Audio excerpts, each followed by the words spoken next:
All right, what do you say, folks? Thursday morning, time to roll. First and foremost, let me thank all of our veterans out there that keep us safe every single day. We wouldn't be where we are at today if it were not for you. The freedoms that we enjoy every single day, they're because of you. So thank you for your sacrifice. Thank you for everything that you've given us. So this is a heartfelt thank you from all of us at the Nadex, inside the Nadex community and outside. Thank you.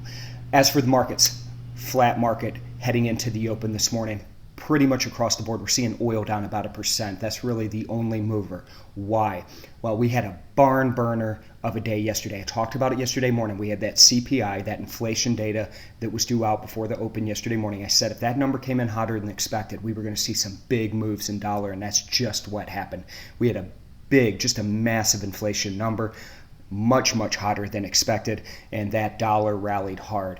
We're looking at the euro dollar, which broke below 1.15. It's now got a 1.14 handle on it. So we're seeing annual highs, just significant strength in the dollar over the past 24 hours.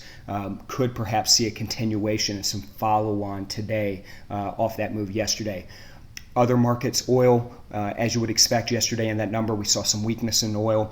Again, we're seeing a continuation of that, down another percent this morning. Markets yesterday were weak on the back of that number. Right now, flat. We do have more earnings out. So, moral of the story, we've got some volatility in the market, which creates opportunity. Let's get in there, trade a little bit of price action. Let's have a great Thursday, and I'll see you folks again tomorrow.